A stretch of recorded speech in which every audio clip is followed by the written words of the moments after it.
we're going to try to run through the rest of this roster to finish our takeaways and wrap this thing up. So we're going to stay focused on this here for a real quick. And then at the end, maybe we'll get to some more comments as well. So we've kind of already talked. We've talked about Victor, right? Yeah. Essentially. Okay. I just do want to bring this up just so we can like bask in his numbers. 25 points, 10 rebounds, 4 assists. Where are the blocks at? 4 blocks. 4 blocks a game, leading the NBA, as well as a steal in this one. This is this season, right? Yeah. Okay, just making sure that wasn't last season, because there wasn't one under it. It kind of threw me off. So I just had to pull up Victor's numbers, man. It's 35% from 3, 48% from the field, and 88% from the free throw line. We know Victor, man, but again, I want to try to appreciate his stats more. And I mean, it's not just all about stats. It's what he's doing on the floor that translates to the box score. He's just evolving even more and more. I think the thing that if I had to point out this season, Ethan, that has really stuck out to me with Victor is his perimeter play, his ball handling, and his shooting. Yeah, I mean, there's not much I can add to that. He's been basically perfect after that first, 5-game stretch where it was kind of hard to watch. Since then, improvement in decision-making, improvement in shot selection, impacting winning, making the game simpler for himself. And the statistics, like you said, they speak for themselves. All righty. Let's move on to Chris Paul, the man who is running the show on the floor. The stats might not jump out as anything crazy, but still, 9 points, 4 boards, and 8 assists, as well as a steal and a half per game for the 39-year-old Chris Paul. I think, honestly, he's been better than even expected. Again, statistically, nothing crazy, but to average 10 points, 8 assists with an assist to turnover ratio of 4.4, there's a definite just eye test change from last year to this year. And the difference, not only, as an individual player, but how he's impacting the rest of the roster, both just like statistically and then just confidence wise as well. I think he provides the team a lot of confidence. There's definitely a half court offense that we run through him that's different compared to last year. And despite being 39 years old, continues to be the CP3 that impacts teams better than pretty much anybody aside from LeBron James.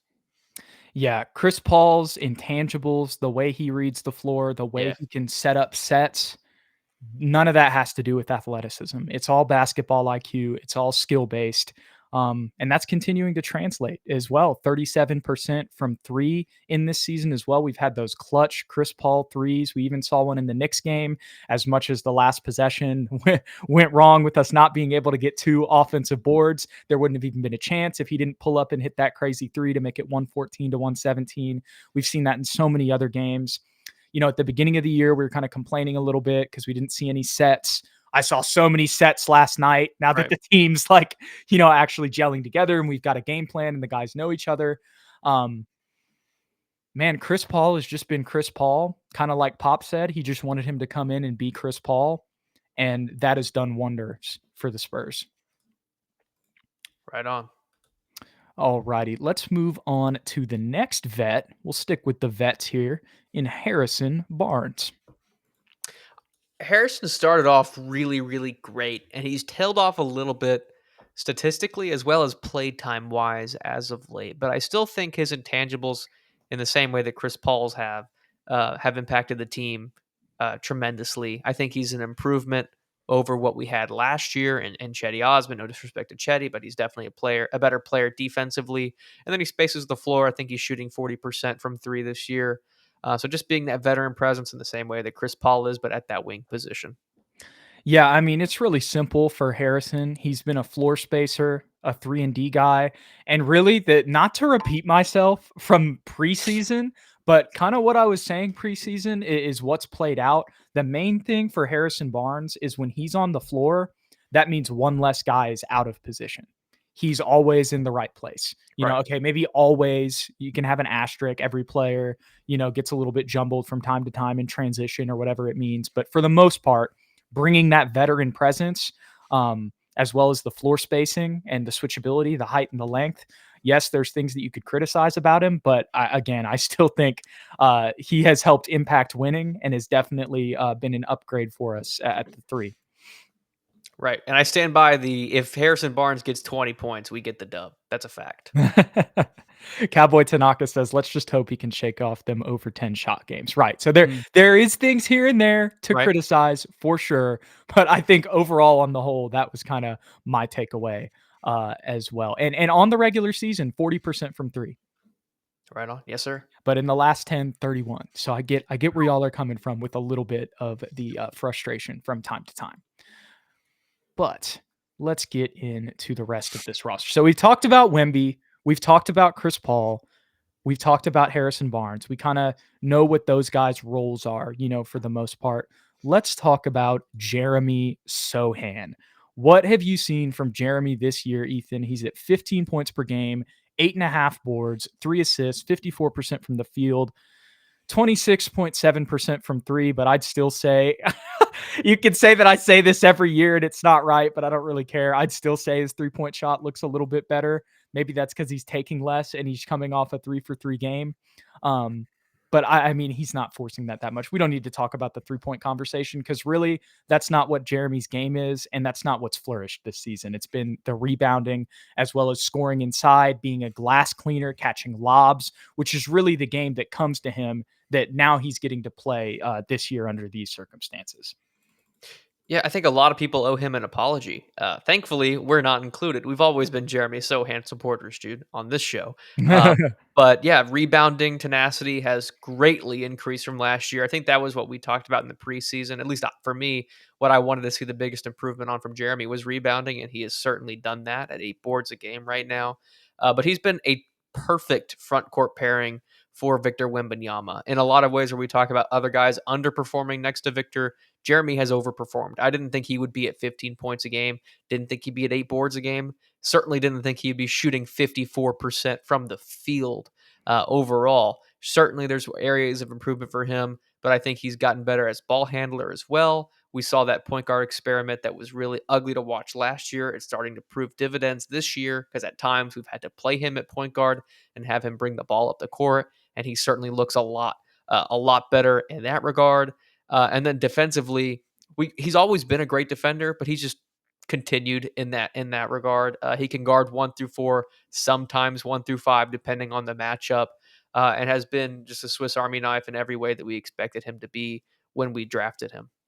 Yeah, I just think now that we're not throwing him out there at the point guard position to start the year, as much as we have seen some of the benefits of that, and we've harped on it as ugly as it was when it happened, um, it him in this role just comes so much more naturally to him, and Yeah, his strengths are being able to be showcased more because of it.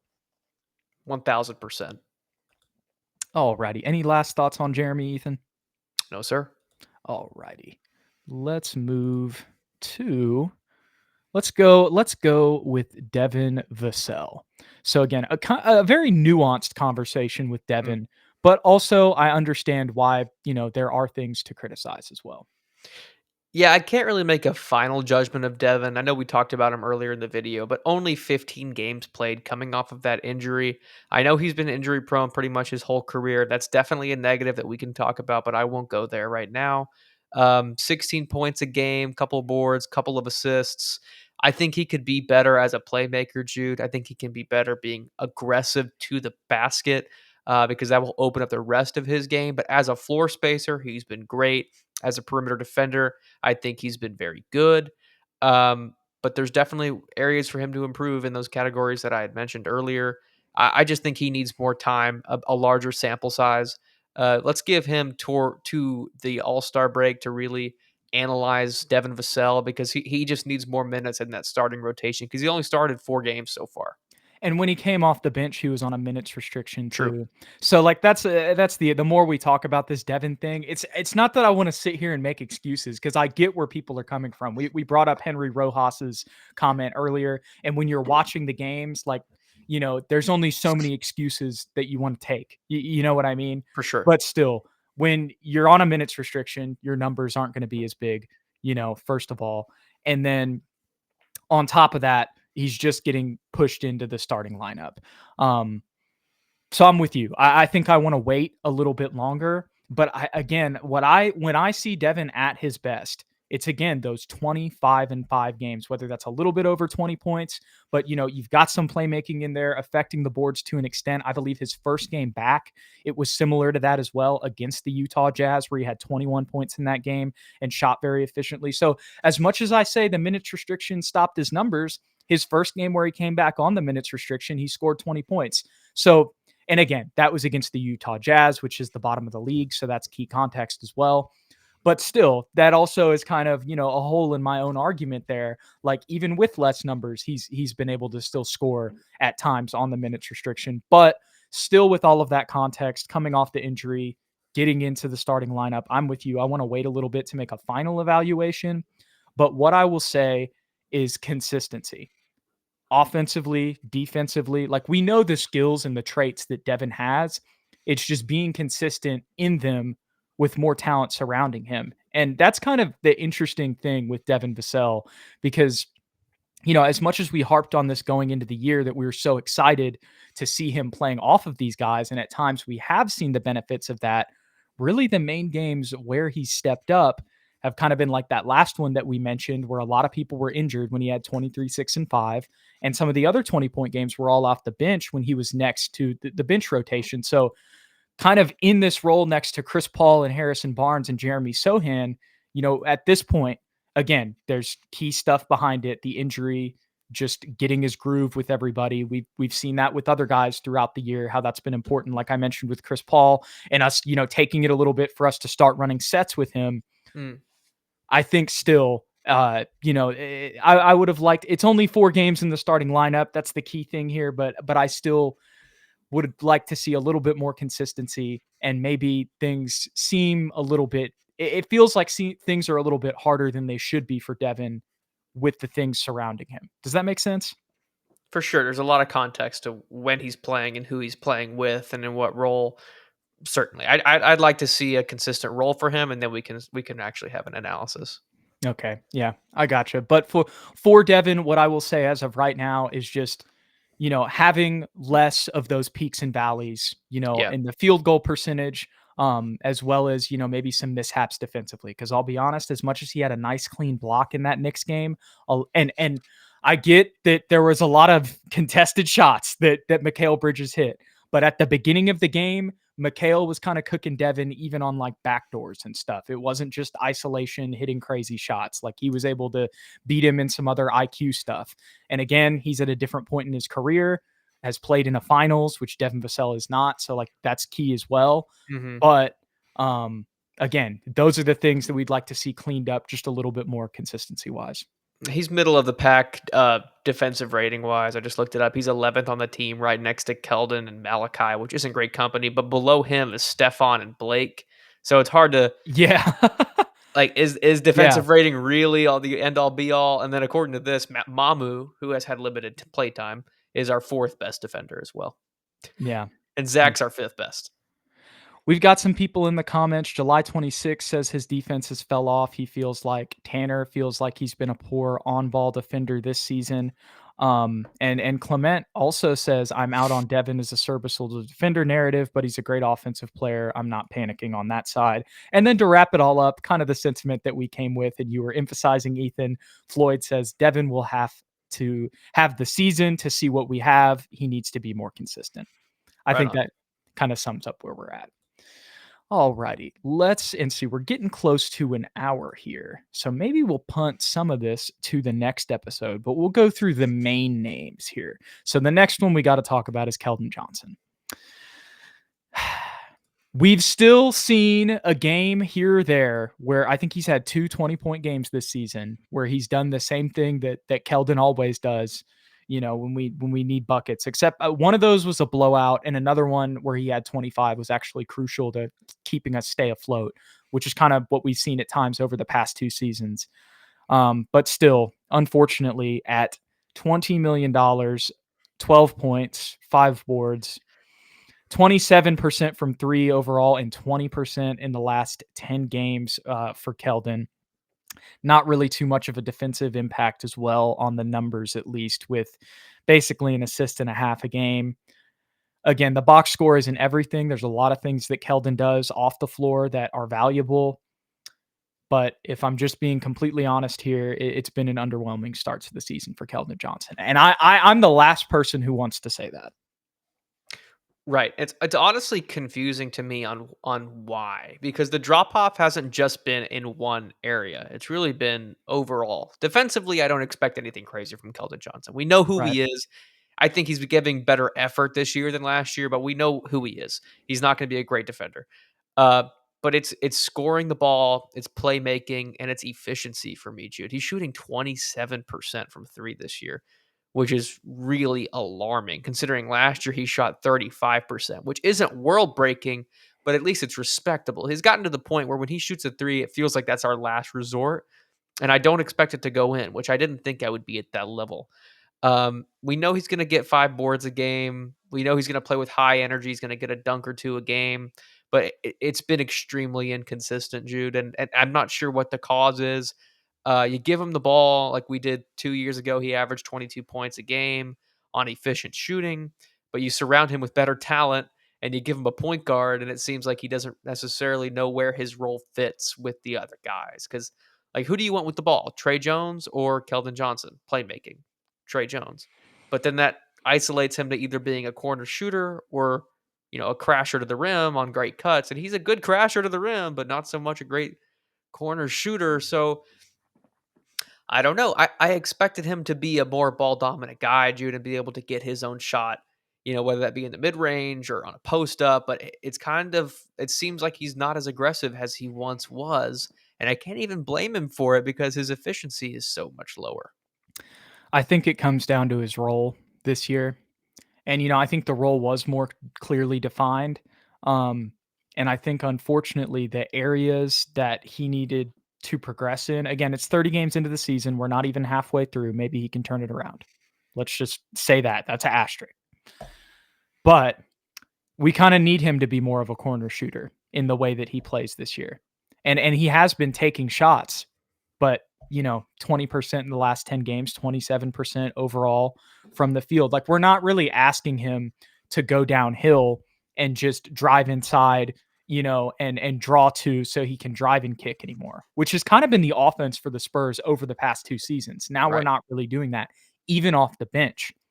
You've got Stefon Castle he's had to share minutes with. You've got Devin Vassell that he had to share minutes with when he was coming off the minutes restriction and coming off the bench. I think those are kind of probably the main 2 guys that would take shots away from him off the bench. But even then, this was the other one I was forgetting. When Jeremy came back from his injury, a couple games having to share minutes with Jeremy off the bench. So all of those things are going to decrease his numbers. But again, it's kind of rightfully so because you'd rather have the ball in those guys' hands. So that puts Keldon in more of an off-ball role. And I think now at 25 years old, he just might not be. It may be the point to say where it probably is the point to say that as of right now, from what we've seen from him in his career, he has not been a consistent off-ball player. We had the beginning of the 2021-2022 season where he just was scorching hot from 3. And kind of since then, it's been like 32% and below. Yeah, it's not looking good, Jude. And it makes me wonder, like, is there a better option for him? Because I want him to flourish. Maybe Me it's just a too, fit man. thing. Maybe on a Me different too, team, man. he's a different player. And I saw some guys on Twitter that aren't necessarily Spurs fans, and they're talking about, oh, he's mini Westbrook. Put him on a team where he could have a 30% Right. usage rating, and he's a different guy. And it's like, well, maybe that's true. But I think he's kind of played himself out of some of his value this season. Yeah. So what can we get in return from him? Because personally, I'd like to get a wing that can be a 38+% shooter off the bench, right? And the name that Do we comes to already have mind, that? with Julian Champagny, Yeah. we But do go have that. ahead. But finish. I mean, I'm looking at some of the lower standing teams that might want to tank for the rest of the year, and I see the Brooklyn Nets, and I think Cam Johnson, but he's played himself up in value. I remember before the season started, I was like, oh, we could Right. probably get him for a first, and maybe Malachi Branham. I don't know because he's shooting Yeah. he's getting 19 points a game out there and shooting like 42% from three. Now, would you swap Keldon and him and throw in a first? I would, but I don't know if the Nets are going to go for that.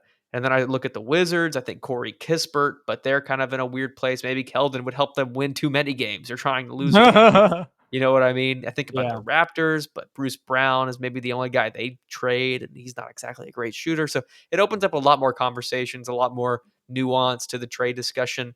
And to be honest, I think we need to give him till the trade deadline as well before we make any final assertions. But it's sad for me because I'm a massive Keldon fan. I think what he did for us 2 years ago Yeah. was unbelievable. And I just wish he fit better as that 6-man ball dominant scorer, but it seems like he's uncomfortable in that scenario. I think you hit the nail on the head there in the end. Regardless, I think as of right now, it feels like we're trying to fit a square peg into a round hole. And me and you love Keldon. We always have. His energy is infectious. The guy he is in the locker room. There's a reason the Spurs gave him the contract they did. But at some point, you do kind of got to accept that it does feel like it's just an uncomfortable fit for him right now. Straight up. I don't know if the money works on this, Jude. I just saw the name and I thought it'd be funny. If we can somehow get Jakob This is and Justin Champagny for Keldon and Zach, I might do that. Hey, yo, Tanner said in the comments earlier, trade him for Julian X2. Let's just trade him for his twin brother. I mean, Julian has played so Justin, well with us. We might as Justin well and give Jakob, Justin a shot. the See if that Champagny works. brothers. And then we can switch their jerseys. And they'll think it's Justin, but it'll really be Julian. I mean, he's averaging 9 and 7 right now. Wait, who's he play for? Oh, wait, is he The for the Raptors? Wizards? I might got that wrong. He's for the Wizards, not the Raptors. Aw. So, I mean, even still, not Corey Kispert, maybe. 3-team trade, baby. 3-team trade. Let's try and go after Justin Champagny. Why don't we?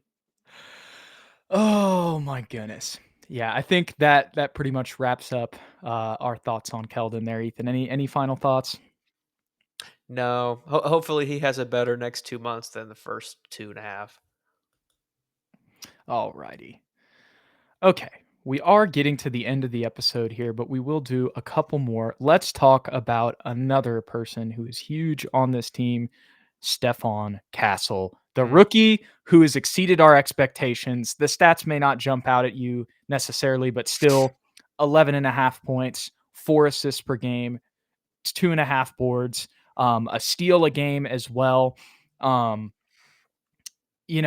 don't think the numbers really do it justice with Stefon. He's had some games where him and Wemby, Area 51, have both had 20 plus and helped carry us to wins when other guys were either injured or weren't able to contribute. So you got to look at those, especially under the rookie context.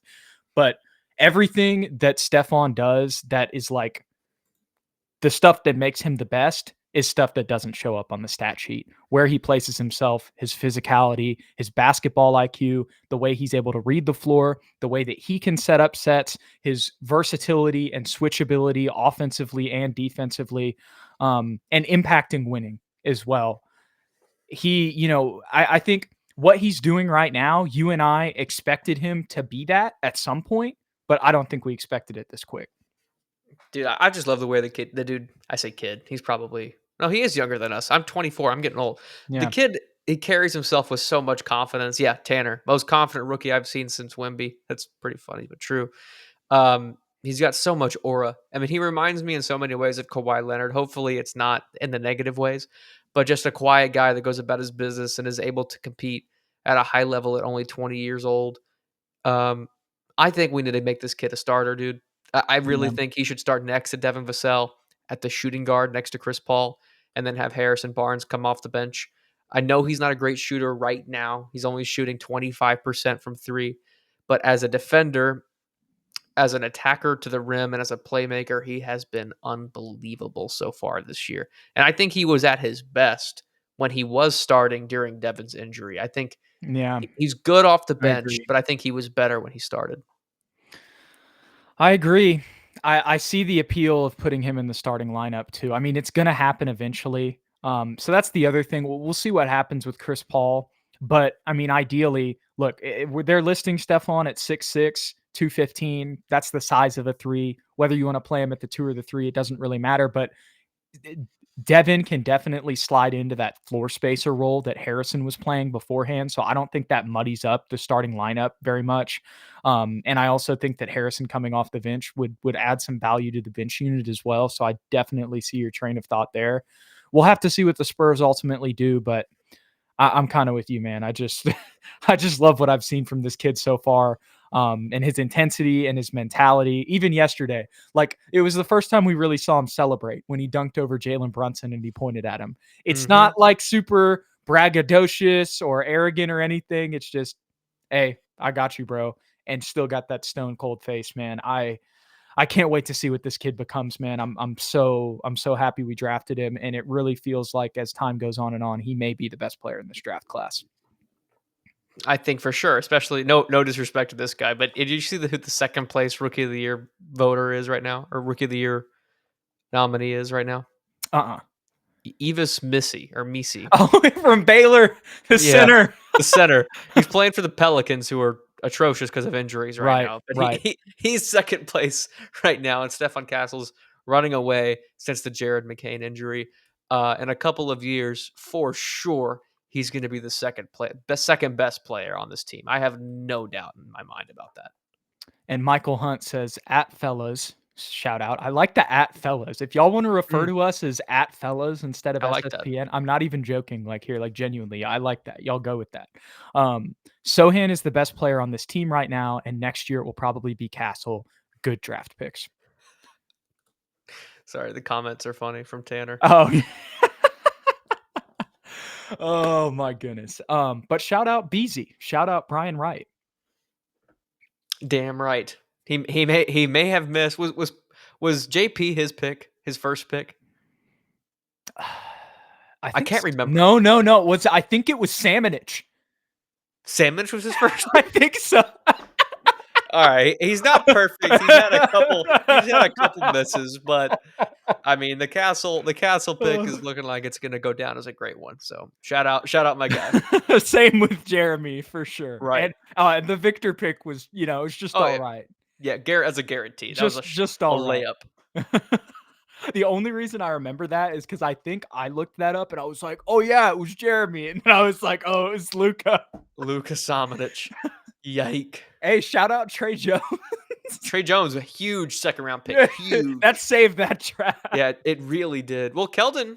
Oh, Lord. Wait, is Keldon the Samanich draft? I'm pretty sure he was. Trey Jones was the Devin draft, bro. Oh, wow. There you go. Okay, so Keldon, somebody saved that draft. Somebody saved it. Oh, Lord. Okay, do you know if there's ever been back-to-back Rookie of the Years on the same team? I don't know off the top of my head. I don't know off the top of my head either. That's a great question. I bet everybody in the comments. Oh, yes. Andrew Wiggins, Karl Anthony Towns. Okay, yes. Forgot. For a second, I was like, Cavs? Am I not the GOAT? Am I not the greatest of all time? There you go. That was a splash, man. Oh my God. I don't know how I pulled that out of my hat. That's crazy. You got it. That was like when we were talking about Tim Duncan's win, and I was like, against Charlotte, right? Oh, yeah. That one was crazier. That one was nuts. I don't know how you did that. I don't know why I remembered that, but for some reason I did. And Mansley, I don't know, says it was the Wolves. But here, I wanted to get to Floyd's comment. Last thing on Stefon. He says, Castle does have a Kawhi Leonard vibe. Nailed that pick. And I know when a lot of Spurs fans hear this, we'll be like, no, he's not going to leave the team. He's not going to not play. But when it comes to that demeanor, the stone face, but he's just got that dog in him still. I see what he's saying. As well as Kawhi kind of had to develop his offensive game when he came in the league. He wasn't as natural as a playmaker as Stefon, that's for sure. But still, someone who's a really good defender who needs to kind of develop the rest of their offensive game. I see what Floyd Kizzy's getting at there. All righty. I think we will kind of leave the rest to the next episode that we do. But the last thing that I think we can talk about, Ethan, let's just bunch these guys together. I'm going to stop the screen share. Zach Collins and Charles Bassey, as well as I know you wanted to mention Mamu as well. Oh, yeah. I know this is three guys, but throw them all in there because it's all the front court. They're all coming off the bench. What are your thoughts on the whole the backup front court situation? It's been slim pickings as far as a backup center is concerned. I think Charles Bassey has had some great moments, and I think matchup wise, he is the perfect guy over Zach Collins. I think Zach, whatever confidence he had coming into the year, he's lost it all. And I know you and I were giving him so many benefits of the doubt with his playmaking, with his ability to be a high IQ ball handler at that center position and space the floor. All of that is out the window in my eyes because he's just been so unplayable thus far. And I think honestly, he is benched uh, Yeah. right now. And maybe matchup wise in key moments he'll play, but he's benched in Mitch Johnson's eyes too, I think. Mamu, I think, has played well and shot 40% from three at that third option at the center spot. Um, but even he, for some reason, can't get playing time. I I think we need to give Bassie the minutes right now, but I think Mamu needs to get more key plays because both of them have been far superior to Zach so far. Yeah, when it comes to Mamu, I think I know he's had some games here and there. I think the biggest reason he hasn't gotten playing time is, I hate to put it this way, but he's a rebounding liability. That's so true. I think that's So really what Zach. it right. So I think that's really what it comes down to. Now, I don't mind, like, we've thrown some minutes out there with Mamu at the 4 next to Wemby. Like, I'm not mad at those spot minutes, or, if we wanna give him some spot minutes off the bench as well, depending on how the rest of the lineups play out. Mamu, I think what we've seen so far, he's a 4.